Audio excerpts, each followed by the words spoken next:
Bonjour à toutes et à tous et bienvenue sur Les Medals Entreprennent, le podcast consacré à l'entrepreneuriat et au leadership féminin franco-allemand.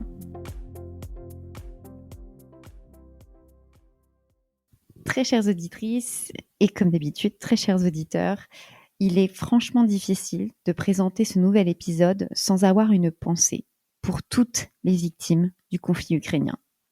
Blessés, morts ou encore réfugiés. Je me permets donc de reprendre les mots de notre publication Instagram postée ce samedi 26 février. Les valeurs de ce podcast sont profondément européennes. Ce projet, dont la motivation première est d'encourager la mobilité, est mu par une conviction très forte que nous, Européens, sommes les dépositaires d'une paix fragile, précieuse, fruit d'un labeur de tous les instants. Descendants de générations sacrifiées sur les champs de bataille, nous sommes désormais confrontés à un défi inédit et dont l'issue reste encore incertaine. Mais nous savons également que des pires moments de l'histoire peuvent ressortir les plus grands projets. La coopération franco-allemande s'est ainsi construite sur les cendres de 3 conflits particulièrement meurtriers. Cette coopération n'est pas que le fruit d'une simple construction politique, les citoyens ont pris depuis longtemps le relais et de nombreuses initiatives sont à saluer de part et d'autre des rives du Rhin. Parmi elles, une en particulier a retenu notre attention, Thea Lingua, une méthode d'enseignement des langues étrangères basée sur le théâtre. Marjorie Nadal, cofondatrice, a accepté de nous en faire découvrir les principes et la pédagogie. Parce que cet échange fut riche en réflexions, nous avons décidé d'y consacrer 2 épisodes. Marjorie, encore un grand merci pour ta générosité et ton action qui contribue chaque jour un peu plus à favoriser la communication et l'échange entre les jeunes Européens.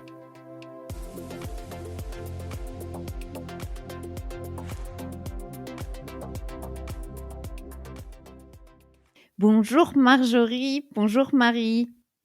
Bonjour. Bonjour Clem, bonjour Marie. Alors Marjorie, nous sommes bien évidemment ravis de te recevoir pour ce nouvel épisode des Medals Entreprennent. Et donc je vais commencer avec tout simplement la question traditionnelle. Peux-tu te présenter Marjorie et expliquer ton parcours ainsi que les raisons ayant motivé ton installation en Allemagne, tout simplement. Tout simplement, voilà, au bout de 15 ans en Allemagne, il faut se replonger dans l'histoire. Alors donc, rapidement, je m'appelle Marjorie Nadal. Je suis théalinguiste, comme on dit, donc cofondatrice de Thea Lingua, et mon métier, c'est de faire de l'enseignement des langues étrangères par la création théâtrale, mais on y reviendra, je pense.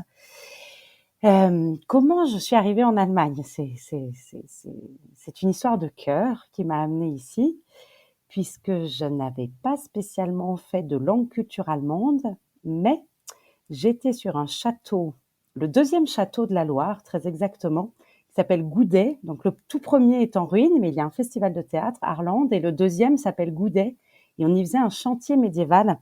Et sur ce chantier médiéval, il y avait un maçon formé au patrimoine, et ce garçon maçon était allé faire son apprentissage à Meissen. Il s'y était fait des copains, donc vers ses 16-17 ans, puis là on en avait 20-22. Et tous ses copains allemands ont pris, comme tout bon allemand, leur vélo, ont traversé l'Europe pour aller voir leurs copains maçons, Alexandre donc. Et j'ai rencontré donc Franz et Schumi, puisque c'était le nom de nos 2 Allemands qui faisaient du vélo. Et Cupidon a fait le reste. Donc c'est grâce à un Allemand que je suis venue m'installer à Berlin. Je l'ai suivi après qu'il aille passer lui-même 1 an ou 2 en France. Et donc pour ça, j'ai fait une reprise d'études. Je suis devenue professeure de français, langue étrangère. Et puis j'ai débarqué en Pologne d'abord, ça rapprochait un peu de Berlin. Et puis ensuite à Berlin même, où je me suis installée en 2008. Voilà, donc la langue et culture allemande, pas prioritaire. Par contre, disons, le peuple allemand, autant que Franz représente le peuple allemand, ça oui, directement, ça m'a bien plu. Marjorie, l'un des buts de ta structure, c'est de faire aimer les langues étrangères à travers le théâtre. Et tu n'as pas parlé de ton propre rapport aux langues étrangères. Alors, c'est quoi ton rapport à l'allemand maintenant ? Alors Et maintenant, avant. c'est ça. Il est différent de. Alors j'ai étudié l'allemand au collège et puis au lycée. J'ai même passé mon bac avec l'allemand. C'était pas très brillant. Et je me suis surtout vite réfugiée, enfin pas réfugiée, mais j'aimais beaucoup le français, lire, écrire. J'ai fait lettres modernes comme étude. J'ai même pris anglais à la place d'allemand parce que, enfin, j'avais pas un bon rapport aux langues étrangères. J'avais pas un bon accent. J'étais assez moquée gentiment autant par ma famille que par mes amis parce que j'ai mis du temps à comprendre que les Beatles c'était la même chose que les Beatles. Et là, j'ai fait d'accord. Et ça a mis vraiment du temps cette histoire. Donc voilà, autour de moi, c'était un peu ouais, ça passait pas les langues étrangères. C'était pas vraiment mon affaire. Et puis jusqu'à toujours cette rencontre avec cet Allemand. Et donc, je suis arrivée à Berlin et j'ai eu la chance de pouvoir faire ce qu'on appelait les Mutterkurs, qui existent peut-être toujours dans les Volkshochschule. Et c'était ça existe peut-être encore, des cours intensifs de Deutsch als Fremdsprache, d'allemand, pour les femmes. Il n'y a pas besoin d'être mère pour y aller. Et c'était 3h30 tous les matins, tous les jours, pendant des sessions de 3 mois. Et j'ai fait ça 3 fois. Et comme c'était vraiment des cours pour migrants, c'est pris en charge donc par les Volkshochschule avec les aides de l'État de Berlin. Je payais, je crois, à l'époque 70 € pour un trimestre, donc pour beaucoup d'heures d'allemand. Donc c'était très bien. J'ai vite acquis un niveau qui me permettait d'être à l'aise en allemand. Donc c'est comme ça que je me suis rentrée dans la langue allemande. Et puis parce que j'étais dans le pays et que à un moment, quand on a un homme de la BVG avec qui on n'est pas d'accord, et va bien falloir aller lui dire quelque chose et lui dire avec les mots les plus appropriés pour qu'il entende ce que l'on a à lui dire, même si je suis pas sûre qu'il ait entendu vu la façon dont je me suis exprimée au moment où je l'ai fait. Voilà. Mais alors, qu'est-ce que tu lui as dit? Oh, je sais plus ce que je lui ai dit, mais j'étais un peu trop énervée, je crois. C'était ça a été je pense qu'on en est tous un peu passés par là, ce premier rapport avec la BVG, enfin avec les contrôleurs de la BVG qui ne sont donc pas habillés en tant que contrôleurs et qui sont extrêmement durs et secs, voire enfin, un peu violents dans leur façon de demander un ticket et surtout quand on est en règle de nous demander ensuite les papiers, de nous mettre l'amende, alors que des fois il peut y avoir des explications qui sont au moins entendables et écoutables. Cette anecdote avant de vous dire sur la prochaine question, elle m'évoque beaucoup de choses parce que les premiers mois en Allemagne, à Berlin, j'ai donc découvert aussi le principe des contrôleurs habillés entre guillemets en civil. Et en bonne petite étudiante que j'étais, j'avais bien sûr mon Monats-Ticket, ma Monatskarte, donc pas de souci, mais j'ai mes écouteurs, ma musique, et puis je vois cette personne insistante, habillée un peu n'importe comment, il faut le dire, me demander quelque chose, et je me dis, oh mon Dieu, mon Dieu, mon Dieu, mais qu'est-ce qui me veut celui-là? Et donc, je refuse absolument d'enlever mes écouteurs jusqu'à ce qu'il me montre son badge et que je comprenne que c'était pas pour m'importuner. Voilà, donc je comprends. Pour en revenir à la raison pour laquelle on se rencontre aujourd'hui, Marjorie. Parce que l'idée, c'était pas forcément donc de débriefer sur la BVG, même si c'est très croustillant malgré tout. Ce podcast, il a un principe, tu le sais, c'est tout simplement de présenter, bien évidemment, les initiatives, les entreprises, les projets de femmes impliquées dans cette vie franco-allemande. Et donc, la question, je ne sais pas si elle est simple, mais est-ce que tu pourrais nous expliquer Cour et Jardin? Peux-tu nous expliquer un peu la structure que toi et du coup ton conjoint, c'est ça, vous avez monté? Mon conjoint professionnel, c'est mon camarade, mon collègue, mon ami de cœur professionnel, Damien Poinsard, oui. Oui, alors on a monté donc une structure d'intérêt public qui, en bon allemand, s'appelle Gemeinnützig, pour intérêt public, Unternehmergesellschaft, qui est l'équivalent des GmbH, mais plus petite. Donc, quand on n'a pas les fonds ou les moyens de la GmbH, on est dans une structure plus petite, qui est donc une UG. Et nous, donc, elle est d'intérêt public, Gemeinnützig. Donc, Cour et Jardin, GUG, que l'on a monté en 2014. Alors, elle a pour spécificité de faire, dans nos statuts, de l'éducation artistique par différents moyens, qui sont au nombre de 3 grandes lignes, on va dire. Une portée vraiment sur le pédagogique, puisqu'on est de centre de loisirs de l'école française. Une portée sur les langues, la pédagogie et le théâtre. qui est Tealingua, ce que l'on développe fortement dans toute l'Europe, alors que les jardins de Voltaire sont localisés à Berlin. Et l'autre, c'est la partie artistique avec les créations de la Ligue d'impro de Berlin et de Hansen. Et toutes ces trois choses-là donc, se retrouvent quand même sur le noyau de pédagogie, théâtre et langue. Ce qu'il y a d'intéressant pour nous, enfin, je trouve, c'est que on est parti d'abord d'une association qui s'appelle la Ménagerie FAO et qui existe toujours, qu'on avait fondée en 2009 avec Aurélie Vincent et Hélène Le Beaunois et pas mal d'autres personnes, qu'elles soient saluées ici, puisqu'il y en a qui sont toujours sur Berlin et qui sont toujours attentives à ce qui se passe à la Ménagerie. Et la Ménagerie était la plateforme du théâtre francophone à Berlin. Et elle est toujours la plateforme du théâtre francophone à Berlin. Et il y a eu un moment des opportunités de se spécifier plus en pédagogie qui n'était pas vraiment compatible avec les statuts. Et il arrive là des choses qui sont intéressantes en termes de gouvernance partagée, que ce soit dans une association, que ce soit dans une entreprise d'intérêt public ou une entreprise ou même une famille. C'est comment se passe la gouvernance partagée, donc la prise de décision, comment elle s'opère au sein d'un groupe. Et c'était très intéressant de voir, en fait, on revient au cœur du projet, donc associatif ou autre, ou familial, ou entrepreneurial, ou amical, qui est qu'est-ce qu'on veut, donc le sens et les valeurs, quel temps on y consacre et quel argent on y investit, on souhaite nous en retirer. Et en fait, de parler de ça, de revenir là-dessus, on se rend compte si on est toujours compatible dans ce groupe pour continuer la route ensemble, ou si on se dit, bon, en fait, il y a des choses aussi à faire annexement. Ça n'empêche pas qu'on puisse se retrouver sur des points de rencontre, des points d'étape, ou venir dans les territoires, les zones des uns des autres. Mais il y avait besoin de créer une autre structure. Donc, effectivement, c'est une réponse assez développée. Mais le principe, si on devait faire, comme disent les Allemands, une Kurzzusammenfassung, c'est que tu es parti du milieu associatif et après, tu t'es lancé en fait dans cette structure cours et jardin, mais qui du coup a un statut de entreprise d'intérêt public, c'est ça? C'est ça.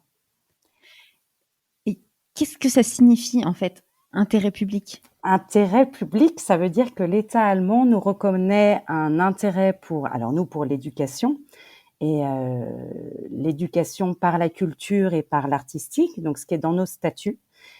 Pour ceci, on fonctionne dans la même transparence qu'une association, donc on est à Charlottenburg, donc à Charlottenburg, on peut voir tous nos rapports d'activité et tous nos comptes, donc qui sont accessibles à tous. Et en échange, on ne paye pas la TVA, donc nos prix sont sans TVA, puisqu'on n'est pas en fait à but commercial lucratif dans le sens engranger de l'argent pour payer des actionnaires. Nous n'avons pas d'actionnaires. Donc, au niveau, on va dire, fonctionnement pour la société, une association, une entreprise d'intérêt public ont le même poids pour pour la société, pour l'environnement dans lequel elles grandissent. C'est plutôt, on en revient à cette histoire de gouvernance, de comment elle s'organise, puisque une entreprise d'intérêt public n'a pas de membres du bureau, donc il n'y a pas de bureau, il n'y a pas de membres, on n'est pas en scope non plus, c'est pas une question de membres. Il y a des Geschäftsführer, donc il y en a deux, Damien Prinsard et moi-même, et puis après des équipes, et là il se repose la question de la gouvernance, de comment on fait entre les Geschäftsführer, les équipes, et comment on essaye de fonctionner d'une façon assez collégiale, même en entreprise, c'est tout à fait possible. Voilà. Donc, d'après ce que tu nous dis, les valeurs qui régissent ta structure, c'est l'éducation et la pédagogie. Mais en quoi consiste la pédagogie Tealingua et comment est-ce que vous l'avez développée? Alors, je vais un tout petit peu nuancer la question et après j'y vais sur Tealingua. En fait, la pédagogie est un levier pour une éducation qui nous paraîtrait meilleure pour la planète, disons. Mais la pédagogie, c'est vraiment un outil, c'est un levier. C'est la façon dont on fait le travail avec des enfants ou des adolescents ou même des adultes, même si on peut appeler ça l'andragogie. Pédagogie reste un terme quand même plus connu. C'est le levier vers l'éducatif. Et nous, en termes de valeur, ce que l'on a vraiment, c'est la valeur du collectif. Donc là, on peut retrouver des notions de pédagogie ou d'éducation, mais de pédagogie concrètement sur travailler en groupe davantage qu'en solo ou même qu'en duo qui se fait face, mais la valeur du collectif et la valeur de tout ce qui est l'apprentissage expérientiel. Je pourrais y revenir, mais voilà, enfin, si je devais définir nos valeurs, ça serait le collectif et l'apprentissage expérientiel. On apprend en faisant. Après, comment marche Tealingua? C'est ça hein, la question, pardon. C'est la méthode Tealingua. Oui, est-ce que tu pourrais nous expliquer en quoi consiste la pédagogie de Tealingua? Alors, la pédagogie de Tealingua, elle se base sur un mouvement. L'idée, c'est qu'on arrive devant un groupe de participants qui souhaitent apprendre une langue étrangère. Notre volonté, c'est de mettre ce groupe dans un mouvement qui est pédagogique, artistique et linguistique.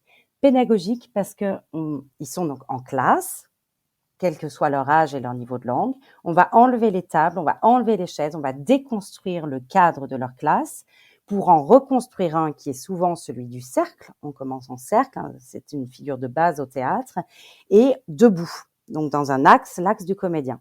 Et commencer comme ça, c'est déjà, on a enlevé le cadre de la classe, on en repropose un autre. Et là, il va pouvoir émerger des choses. Donc ça, on peut dire, c'est un premier mouvement pédagogique.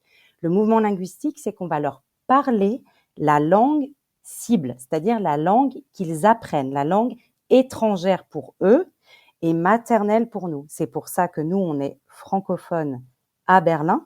On travaille avec des germanophones, donc qui soient dans les écoles, dans les universités, des professeurs, ils sont principalement germanophones, même s'ils ont d'autres langues, et on peut parler d'une multilingue, mais à l'école, ils sont germanophones. Et nous, on leur parle français. Et là, il se passe quelque chose. La langue devient un réel outil de communication entre nous. Ce n'est plus un livre, c'est plus dans le manuel, ce n'est plus une langue qui a à apprendre, c'est une langue qui a à pratiquer. Donc, on a ce mouvement pédagogique, on déconstruit, on reconstruit le cadre. Ce mouvement linguistique, la langue devient un outil de relation, une parole active. Et ensuite, on a le mouvement artistique. On va leur proposer non pas de partir de quelque chose préexistant, d'un texte, mais d'une création qu'ils vont animer eux-mêmes. De leur originalité va sortir quelque chose. Et cette originalité artistique, cette création, on la motive par ces mouvements précédents de déconstruction, reconstruction du cadre, rapport à une langue qui émerge, qui est nouveau, puisqu'ils n'ont pas l'habitude de parler avec, pour nous, il se trouve en français avec une française ou un français ou un francophone, une francophone. Et de ça, on pose des situations théâtrales avec eux pas à pas et on fait émerger une création. Donc, c'est tout. On pourrait dire que la pédagogie Tealingua, c'est une pédagogie du mouvement. Et ce qui correspond bien à notre idée de, quand on parle des langues culture ou des identités, que tout ça, c'est du mouvement. Il n'y a pas une identité, il y a des identités à un moment donné et qui se mettent en jeu dans une rencontre à l'autre. Et tout ça, ce n'est que des jeux en mouvement. Et voilà. Donc, s'il fallait que je résume pour répondre à ta question, quelle est la pédagogie de Tealingua, c'est le mouvement.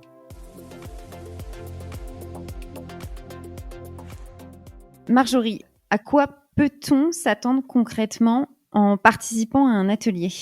Alors, en participant à un atelier, concrètement, vous allez vivre 6 étapes, les 6 étapes de la fameuse méthode Tealingua ou méthodologie Tealingua qui se compose voilà, de ces mouvements-là, de façon de faire, qui se compose de fiches de savoir-faire sur comment est-ce qu'on gère un atelier, comment est-ce qu'on gère l'espace, comment est-ce qu'on gère le grand groupe, bon, etc. Et puis des exercices concrets de répertoire pour la création théâtrale.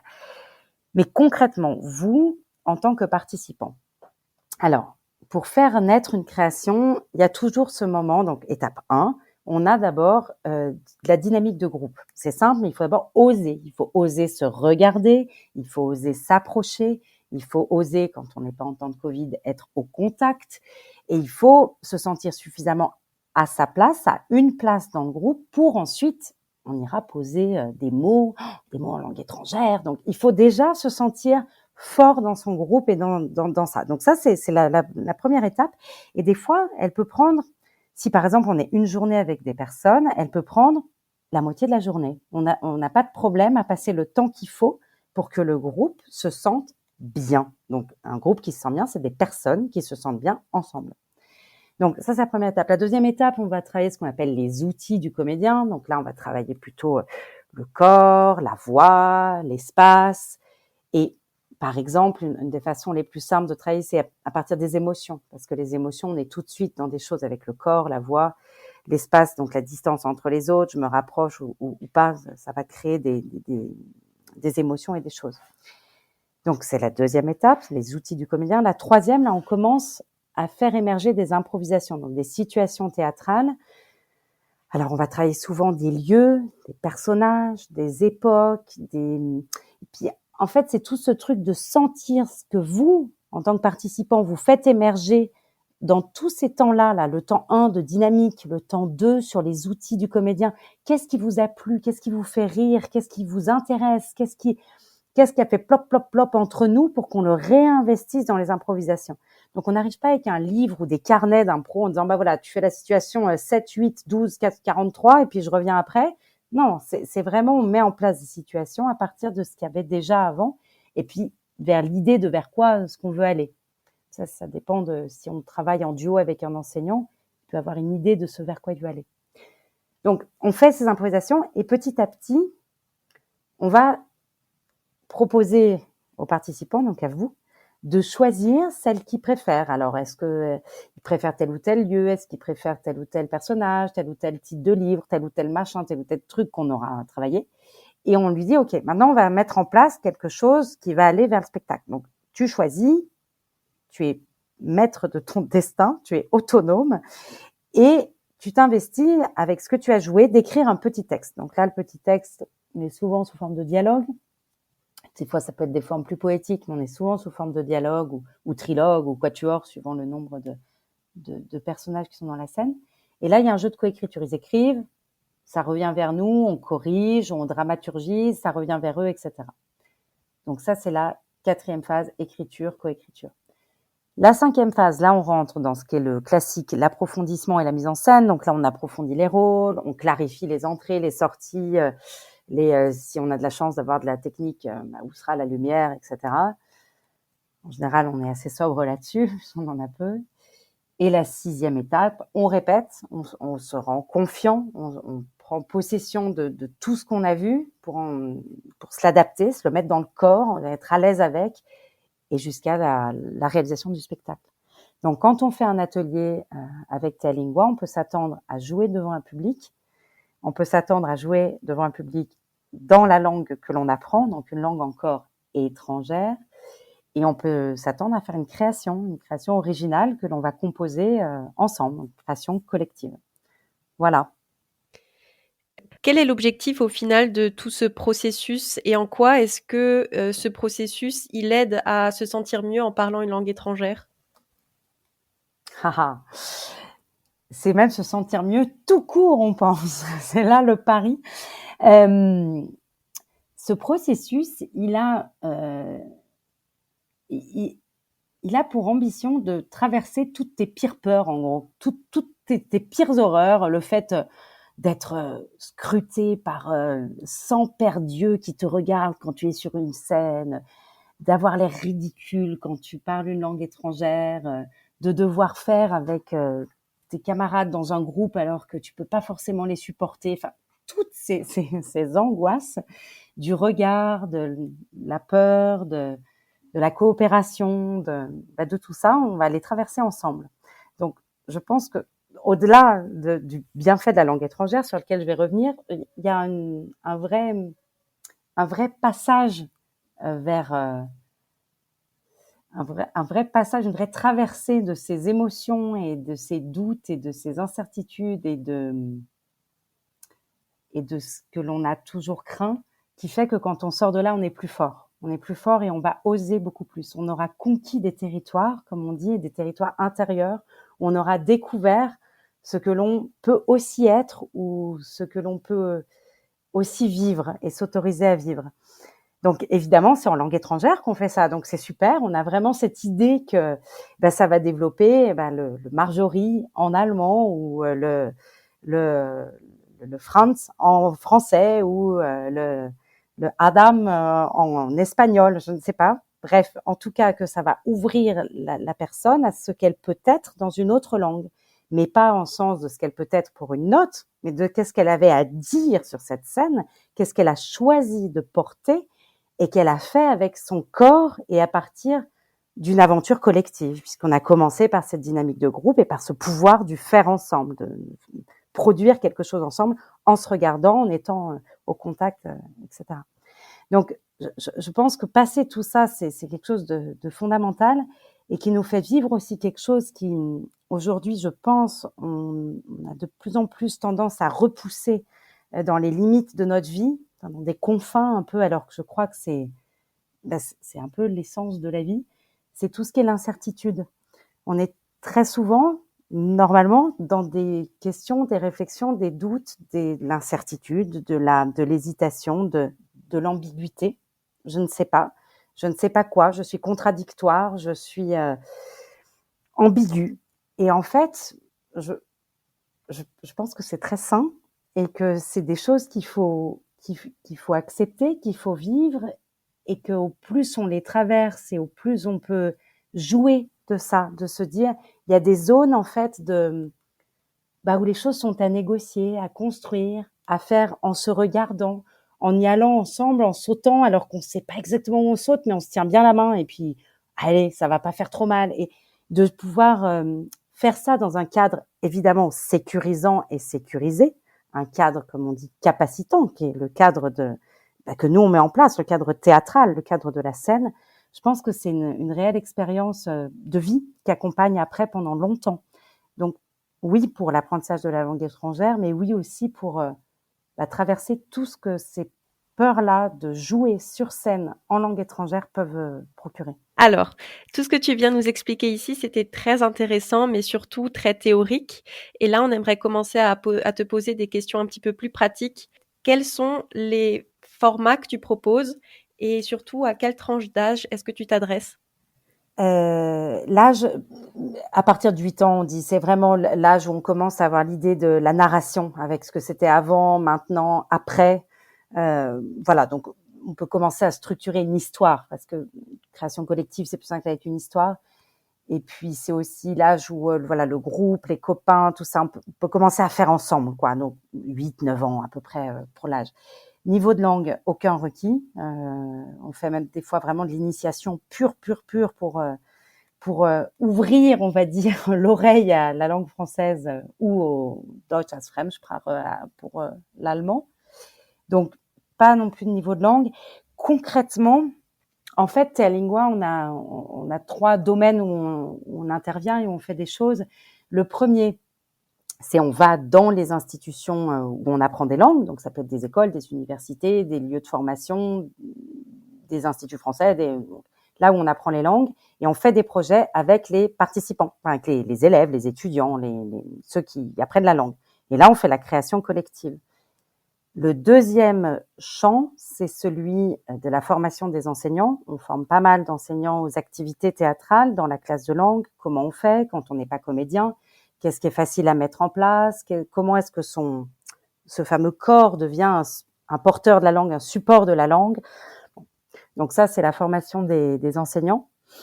Et en troisième, on a tout ce qui est plutôt la recherche et la formation de nos propres théalinguistes, puisque depuis 2019, on a vraiment formalisé cette méthodologie et du coup aussi la formation pour nos personnes, nos théalinguistes qui font ça avec nous. Donc on est 25 aujourd'hui en langue allemande, française, italienne et espagnole. Et on est tout à fait prêt à accueillir d'autres langues. Et cette formation des théalinguistes, elle se passe avec 5 jours où on apporte des contenus, où on pointe des difficultés qu'on connaît dans cette pédagogie théâtrale en langue étrangère. Donc, on apporte ça, on travaille ça ensemble. Ensuite, on accompagne sur 2 projets. Puis ensuite, on fait une certification pour parfaire ces projets qu'on a fait dans la classe, partager avec les pairs et puis voir ensuite comment est-ce qu'on travaille ensemble sur la question des contrats, de l'administration, de la communication, etc. Donc, je dis que c'est de la recherche parce que ce groupe de 25, en fait, on forme aussi du coup une équipe collégiale. On se rencontre 4 fois par an en Zoom, donc sur des réunions de travail en distanciel sur différentes thématiques, 4 fois sur Berlin. Là, c'est plutôt ce qu'on appelle les cafés Tealingua, plutôt pour échanger sur les projets où on en est. C'est un côté plus informel que quand c'est par Zoom, où c'est plus structuré avec des points de réflexion entre nous. Et cette année, pour la première fois, on organise, et on aimerait bien que ça devienne annuel, les journées Tealingua, qui vont être des journées de colloques pour nous, pareil, pour faire évoluer la méthode, pour se faire des ateliers, pour continuer à échanger, et une journée et plus une soirée ouverte au public, avec des tables de débat, de discussion, de rencontres, et une performance tous ensemble en live. Voilà, donc on a demandé une subvention pour ça, pour pouvoir avoir une aide sur les locaux, sur faire revenir tout le monde aussi, enfin les théalinguistes et des gens intéressés à Berlin fin mai. Voilà. Et on participe aussi à des colloques universitaires, à des échanges de mobilité professionnelle européenne par Erasmus+, etc. Donc on va dire que ce cycle de formation de Tealingua, je le mets dans un ensemble de formations et d'universités qu'on a et auxquelles on participe. Tu parlais des théalinguistes qui exerçaient en plusieurs langues, donc tu parlais de l'italien, de l'espagnol. Ça veut dire que en fait, c'est pas seulement franco-allemand, on peut pratiquer plusieurs langues. Alors oui, nous on est ouvert à toutes les langues étrangères, on essaye bien de parler de langues étrangères, même si nous on est spécialiste du français langue étrangère, puisqu'on est né à Berlin, donc le FLE pour les germanophones une fois de plus, mais on est de plus en plus développé le DAF en France, mais aussi donc espagnol et italien qui nous rejoignent. Donc c'est les langues étrangères. Il y a deux questions. Donc oui, nous on travaille dans toutes les langues. Après, ce qui est très intéressant et que j'essaye de monter, j'accompagne. Donc concrètement, je suis théalinguiste, mais responsable pédagogique de cette structure. Donc j'accompagne tous les projets de développement pédagogique aussi, et qui sont la création de modules pour la rythmique et la mélodie de la langue. Parce qu'en français, c'est assez facile. Elle se passe à la fin du groupe de mots. Donc ça va. Mais en allemand, ça va pas être la même pour trouver la mélodie de l'allemand, et en espagnol et en italien non plus. Donc ça, c'est spécifique à chaque langue. Et du coup, je travaille avec les Muttersprache, les natifs théalinguistes de ces langues pour essayer de développer ces modules-là. C'est très rigolo parce que ça implique vraiment le corps, comment il se balance, et puis du coup, comment la voix, elle se met aiguë, grave, spontanément. Comment on découpe les mots, et puis la phrase, et puis le texte. Enfin, c'est assez passionnant. Donc, ça, c'est pour, on va dire, l'équipe de théalinguistes, oui, elle est multilingue. Après, il y a une autre question qui m'intéresse beaucoup et qui intéresse de plus en plus l'Europe, c'est la question du multilingue. C'est-à-dire ce qu'on appelle les langues d'origine, qui aujourd'hui à l'école sont encore trop souvent cachées, où il y a les langues d'origine qui sont très bien vues. En France, langue d'origine allemande, c'est formidable. Langue d'origine arabe du Maghreb, dans des pays du Maghreb, ce n'est pas important. Et ça, c'est un vrai combat, mais que mène l'Europe. On peut quand même les féliciter là-dessus, mais que pour les coups, l'éducation nationale ou les ENAT en Allemagne ne défendent encore pas assez, qui est vraiment cette idée de porter les langues qui sont dans la classe au cœur de la classe, et par exemple pour Tealingua en faisant des créations multilingues. Et là, on serait dans un échange de langues passionnant, puisqu'on serait dans des langues étrangères. Donc étrangères à qui et pourquoi? Moi, ça me serait étranger si on se met à parler de l'arabe de haut rang. Je vais pas comprendre grand-chose. Mais pour l'enfant ou pour l'adolescent, par contre, c'est sa langue maternelle. Donc on va jouer entre ces langues maternelles et étrangères, et on va venir mettre de l'allemand là-dessus ou du français là-dessus. Et là, ça devient passionnant. Parce que c'est comment tu t'adaptes quand tu es dans ta langue maternelle que tu maîtrises. Donc c'est à toi, la politesse du roi, c'est ça. Quand on dit la politesse du roi, c'est d'être à l'heure, c'est parce que monsieur peut se permettre. Et nous, notre politesse du roi, quand on peut se permettre dans notre langue maternelle, c'est d'aller chercher la personne dans ce qu'elle peut comprendre de ce que je suis en train de lui dire, en répétant, en accompagnant, en mimant, en dessinant, parfois en traduisant, mais c'est complètement secondaire. Et c'est ça qui est intéressant, c'est cette ouverture pour aller ensemble dans la compréhension de la langue.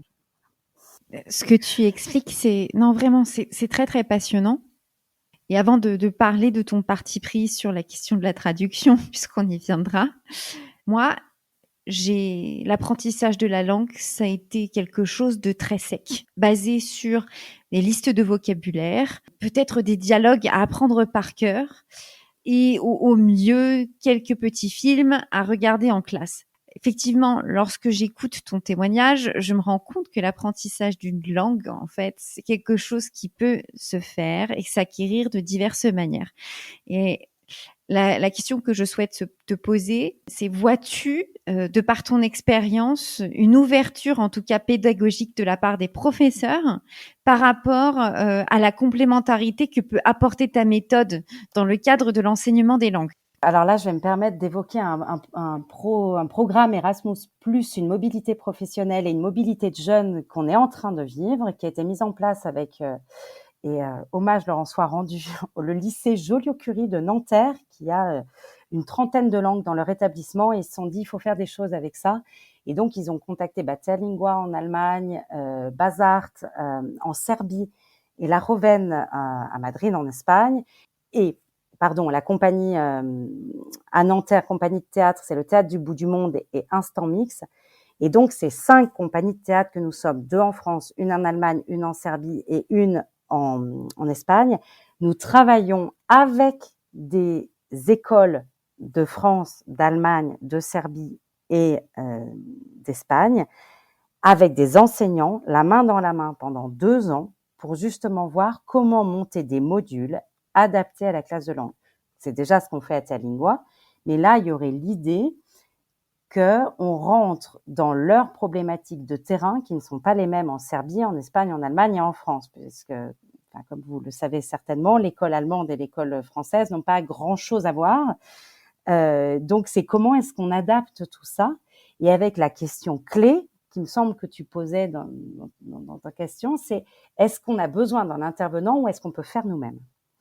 Et cette question-là, elle est centrale. Et je crois que les professeurs ont une envie d'apprendre, mais ils ne s'autorisent pas. C'est-à-dire que c'est la question de, moi, j'ai le diplôme de professeur, je ne suis pas comédien, donc je ne peux pas me permettre. Et nous, à Terlingua, on est très clair là-dessus. On dit, dans ce cas, moi, je suis ni prof, ni comédienne, ni animatrice interculturelle. Donc, je n'ai aucune légitimité. Ou au contraire, je me dis, j'ai une expérience dans la didactique des langues, j'ai un master, bon, je suis plus prof, mais voilà. J'ai quand même fait une école de théâtre. Bon, allez, ok, je suis pas jamais été intermittente du spectacle, mais quand même, je sais faire un peu de théâtre, ouais, d'impro de Bernard, bon, ok. Et puis, l'animation interculturelle, bon, j'étais animatrice quand j'étais jeune, je sais ce que c'est, j'ai des notions. Et c'est que chaque personne, en fait, s'empare de la chose en disant, je suis capable de. Et comment est-ce qu'on fait ça? Eh ben, on leur donne confiance. C'est-à-dire qu'on les forme à une base et on les accompagne. Et c'est ce qu'on est en train peut-être de voir avec, donc, Let's Act Multilingual, là, qui est ce projet d'Erasmus, que les enseignants peuvent avoir la force de faire et que nous, notre rôle serait peut-être juste, entre guillemets, de les accompagner avec un regard jusqu'à qu'ils soient ensuite assez forts dans leur pratique et qu'on les lâche, entre guillemets, qu'ils puissent faire tout seuls. Parce que le but, c'est bien que le théâtre rentre dans la classe et qu'on peut pas tout le temps se permettre le luxe d'avoir un comédien à côté de nous. Et qu'il faut cette espèce d'empowerment pour les enseignants. Alors, ceux qui sont intéressés, évidemment, puis ceux qui, peut-être, qui ont une petite habitude du théâtre à côté ou qui ont envie. Évidemment, il faut avoir envie. Mais voilà, c'est une des pistes qu'on est en train d'explorer, en tout cas, qui serait celle-là. Merci beaucoup, parce que ça clarifie les choses. Mais je rebondis une nouvelle fois sur ce que tu viens d'expliquer. Est-ce que le futur de l'apprentissage des langues, c'est pas non plus de faire rentrer du ludique? En tout cas, moi, j'ai une opinion assez fondée là-dessus. Je trouve qu'en France, l'apprentissage des langues est pas super génial. Voilà, clairement. Et donc, une méthode comme la tienne, est-ce que ce serait pas un bon complément pour briser une forme de crispation de la part des élèves vis-à-vis de quelque chose qui leur semble en fait très abstrait? Alors, tout juste à ça, évidemment, on va dire une des problématiques générales, c'est l'évaluation. En France, on est très stressé par l'évaluation. Donc, comment on va évaluer ça? Donc, déjà, il y a des choses qui s'évaluent pas, en fait. Désolée, mais les compétences pour la culture démocratique, un cadre référence de compétences pour la culture démocratique que met en place l'Europe et qui est demandé à tout institut éducatif de mettre en place, ils ont fait des référentiels pour des aptitudes à cette démocratie, pour mais c'est compliqué à évaluer. L'idée, c'est cet apprentissage expérientiel, on revient là-dessus, c'est qu'il y a une expérience et le témoignage d'une expérience. Il y a pas mal de profs quand même qui bossent, alors c'est plutôt à l'université parce qu'ils sont un peu plus libres, n'est-ce pas? Mais quand ils travaillent avec ces techniques, parce qu'on n'est pas les seuls à faire ça quand même, mais qui travaillent donc ces techniques du théâtre et des langues, ils demandent par exemple de tenir un journal de bord. Et c'est le journal de bord qu'ils évaluent. Donc, on n'évalue pas la production, on n'évalue pas les mots, encore moins. C'est pas, on n'est pas là en train de cocher des cases quand on parle, mais on évalue l'implication, l'intérêt, l'autoréflexion qu'a vu l'étudiant dans son parcours.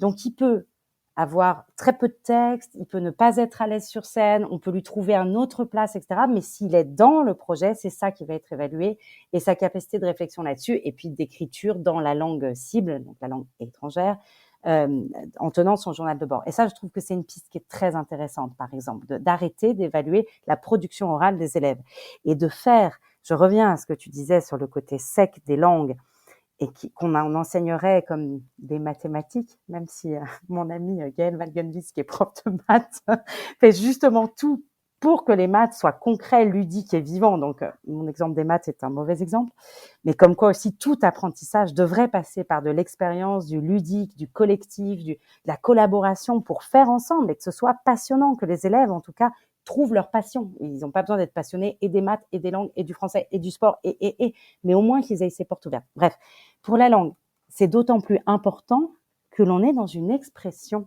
de soi. On parle quelque chose. Et d'avoir un dialogue qui dit « Où est le café ? Le café est sur la table. Je ne le vois pas. Ah, il est peut-être dans le frigo. Pardon, mais c'est pas intéressant. » Je dis pas qu'il faut pas après, à un moment ou à un autre apprendre café, table et frigo, que ok, on peut passer par de l'apprentissage de vocabulaire. Mais il y a surtout un engagement de la personne qui parle qui doit être premier. Donc, de créer une situation. Alors, il y avait des simulations globales qui faisaient ça, par exemple, dans l'enseignement des langues dans les années 80. Les simulations globales, on jouait qu'on était dans un immeuble. Et on avait des voisins qui faisaient du bruit, puis il y avait le concierge en bas qui avait des paquets à livrer, puis on jouait comme ça. Donc, c'était bien, c'était chouette. Mais on avait encore une fois des étiquettes à signer. Cette idée de créer quelque chose va permettre à la personne qui va parler une langue étrangère de dire ce qu'elle a à dire. Et à nous de créer une situation suffisamment intéressante pour qu'elle ait envie de dire quelque chose. Parce que c'est le truc des profs, ils nous appellent, ils disent leur mission, leur objectif premier, c'est « je veux qu'ils parlent ». Bah, c'est pas la Gestapo ici, je veux qu'il parle, il parle quoi ? Et s'il a rien à dire, il va rien dire. Donc il faut bien à nous de créer des situations pour créer une parole qui soit intéressante. Donc du ludique, comme tu disais, de la vie, de la collaboration, de provoquer un état de parole et une disponibilité du corps qui peut aller parler et dire quelque chose. Mais j'y crois, je pense, sérieusement, je pense que les choses sont en train de changer et vont changer, malgré le numérique qui a un côté un peu, moi qui me fait peur, parce que ça laisse de côté le corps, donc j'aime pas trop.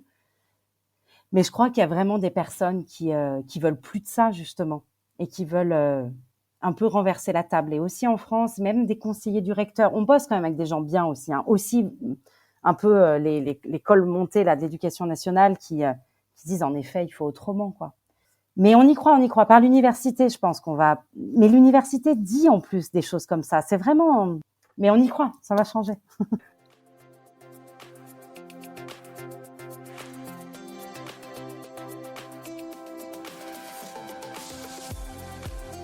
Cette première partie consacrée à Thea Lingua est terminée. On se retrouve très vite pour la prochaine édition. Et puis n'hésitez pas, comme toujours, soit à me contacter par email ou encore sur les réseaux sociaux pour participer ou soumettre bien évidemment des sujets. Je vous souhaite à tous une excellente continuation et à bientôt.